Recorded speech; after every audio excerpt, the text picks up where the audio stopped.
દહેજ નજીક કડોદરા ખાતે આવેલ યુપીએલ બાર કંપની સામે ગામ લોકોએ રોષ ઠાલવ્યો છે। સ્થાનિક ગામ લોકોને કંપની સંચાલકો દ્વારા કરાતા અન્યાયના આક્ષેપો સાથે પોતાના હકની માંગ કરી છે।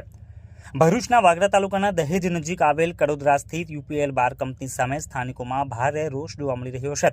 સ્થાનિક લેન્ડ લૂઝરોને નોકરી ઉપર લેવામાં આવતા નથી અને કેટલાક લેન્ડ લૂઝર ખેડૂતોની ફાઇલો ગુમ કર્યાની કંપની સંચાલકો સામે આક્ષેપ કર્યા છે। સ્થાનિક લેન્ડ લૂઝરોને કાયમી ધોરણે નોકરીની માંગ સાથે ગામ લોકોએ ધરણા પ્રદર્શન કર્યું હતું। કંપની સંચાલકો સ્થાનિક લોકોની રોજગારી છીનવી રહી હોવાના પણ આક્ષેપ કર્યા હતા।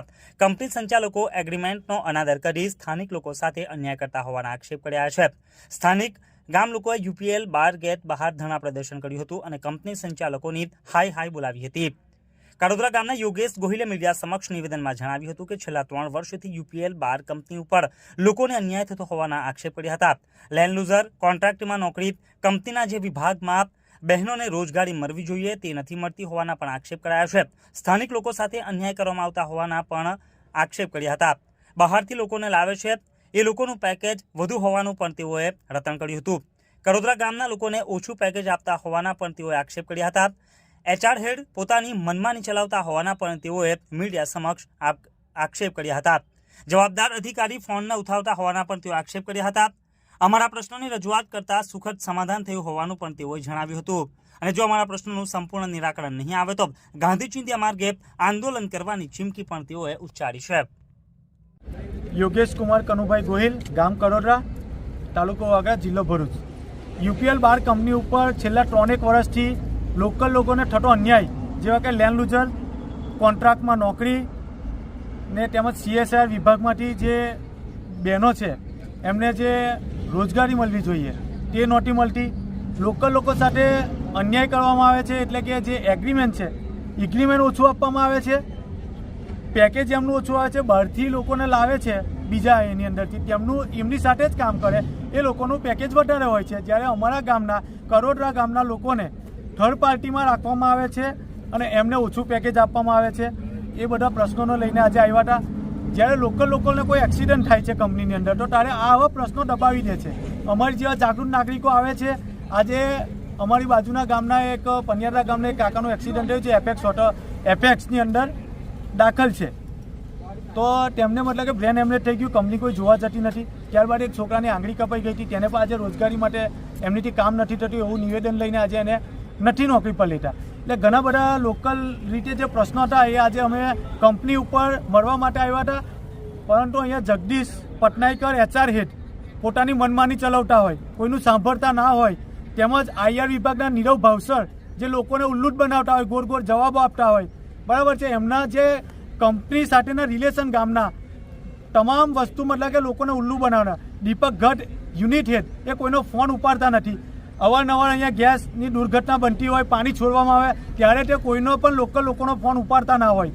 અને કૌશિક ચક્રવર્તી જે કસ્તર હેડ છે એમને સંપૂર્ણ કંપની નાખી ત્યારથી સંપૂર્ણ ખબર છે એ આવાની અંદર કોઈ ભાગ ભજવતા નથી ને લોકોને ગેરમાર્ગે દોરે અને લોકોના જે પ્રશ્નો છે એને મતલબ કે વાચા આપતા નથી અને અમારું કંઈ નિરાકરણ આવતું નથી। પણ આજે જે અમે અહીંયા આવ્યા છે એટલે અમારા તમામ પ્રશ્નોનું જે જગદીશ એચઆર હેડને બોલાવવામાં આવ્યો ભરૂચથી અને અમારું સુખદ નિરાકરણ આવ્યું છે। ટૂંક સમયની અંદર અમારા જે ગામના પ્રશ્ન છે, ગામમાં કોઈ પણ વાત વિવાદ કે કોઈ પણ પક્ષપાત કર્યા વગર કડોદરા ગામના લોકોને ન્યાય મળવો જોઈએ, એમના પ્રશ્નોની વાચા બનીને આજે અમે આવ્યા હતા, અમારું સુખદ નિરાકરણ થયું છે। કંપની લાગે છે કે કંપની લોકલ સાથે ગામજનો સાથે તાનાશાહી કરી રહી હોય એવું આપણને લાગી રહ્યું છે? કંપની તાનાશાહી કરે છે, આ કંપની ગામને અંદરો અંદર વળાવવાના પ્રયત્નો કરે છે એવું સંપૂર્ણ વિગતવાર અમે કંપનીને જણાવીએ છીએ, તેમ છતાં કંપની કોઈ સાંભળતી નથી। આજે અમારે બહેનોને લઈને અહીંયા ગેટની ઉપર આવી જવું પડ્યું છે અને આ લોકો એવી ધમકી આપે છે કે તમે પોલીસથી ડરાવીશું, તમને પોલીસ પાસે માર મરાવીશું, તમને આ કરીશું, એટલે અમને બીક બતાવે છે। છતાં પણ આજે હિંમત કરીને અમે અમારા ગામના પ્રશ્નો લઈને અહીંયા યુપીએલના ગેટ ઉપર આવ્યા હતા। કંપની વારંવાર તાનાશાહી ભર્યું વાતાવરણ કરી રહી છે, છેલ્લા ઘણા સમયથી સ્થાનિકોને પ્રોબ્લેમ આવી રહ્યા છે। કંપની હવે સુખદ નિરાકરણ નહીં લાવે તો આગળની રણનીતિ કેવી છે? આગળની રણનીતિ એવી છે કે આજે અમે ખાલી મળવા માટે આવ્યા છે। ટૂંક સમયની અંદર 500 માણસને લઈને ગાંધી ચિંધ્યા માર્ગે કંપનીની સામે લીગલી પરવાનગી મેળવીને અમે કંપનીની સામે ધરણા પ્રદર્શન કરવાના છે ગાંધી ચિંધ્યા માર્ગે। અને જો આવનાર સમયમાં નિરાકરણ નહીં આવે તો અમે હાઈકોર્ટમાં પણ પિટિશન દાખલ કરવાના છે। અમારા દહેજ ઇન્ડસ્ટ્રીઝમાં કરોદરા ગામમાં યુપીએલ ટ્વેલ આવેલું છે. તો ઘણા સમયથી આ યુપીએલ કંપની દ્વારા ગામ લોકોને એટલે કે સ્થાનિક લોકોને રોજગારી બાબતે, ખેડૂતોના નુકસાની બાબતે ઘણી બધી ચર્ચાઓ થતી હતી. પરંતુ અહીંયા જે જવાબદાર અધિકારીઓ હતા એ પોતે ગલ્લા તલ્લા કરતા હતા અને કોઈને યોગ્ય જવાબ નહોતો મળતો, ન્યાય નહોતો મળતો. એક ખેડૂત છે બાજુમાં જ, જેની દિવાલનું પાણી સતત ખેડૂતના ખેતરમાં જાય છે અને 4 વર્ષથી છેલ્લા 4 વર્ષથી ખેતી ફેલ જાય છે અને વારંવાર રજૂઆત કરવા છતાંય આજ સુધી કોઈ નિરાકરણ નથી આવ્યું. અને લેન્ડ લૂઝર બાબતમાં ટોટલ 87 લેન્ડ લૂઝર છે, એમાંથી 12-13 જણની અરજી આવેલી છે. એમાં 4-5ને લીધેલા છે, કેટલાને હજુ પરમિટન્ટ કરવાના બાકી છે. પરંતુ એમાં પણ થોડી પેલી લાગબગ સાહેબ જેવું ચાલતું હોય એવું અમને લાગે છે. ઘણા લોકો સાથે લાગ્યા છતાં પણ કેટલાક પરમિટન્ટ થયા અને કેટલાક નથી થયા. અને એના માટે આજે બધા સાથે મળીને અહીંયા જે જવાબદાર અધિકારી હતા અમને મળ્યા.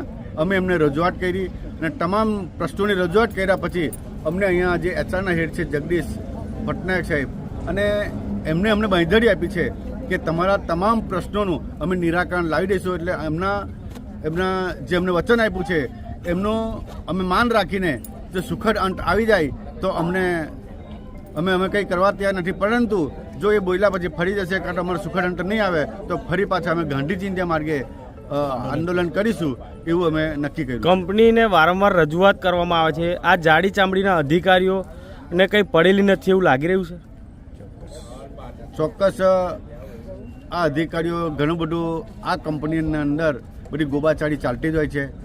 બહારના લોકો, પરપ્રાંતિય લોકો હોય, કોન્ટ્રાક્ટરો બહારના હોય, અહીંયા ટ્રાન્સપોર્ટની જે ગાડીઓ ચાલતી હોય એ ગામના લોકો પણ લાવવા માટે સક્ષમ છે, ગામના લોકો પણ ધંધો કરી શકે એમ છે. પરંતુ કેમ નથી આપતા એ ખરેખર એક સવાલ છે કે આ રોજગારી બાબતે એ કેમ ઉદાસીનતા દાખવે છે.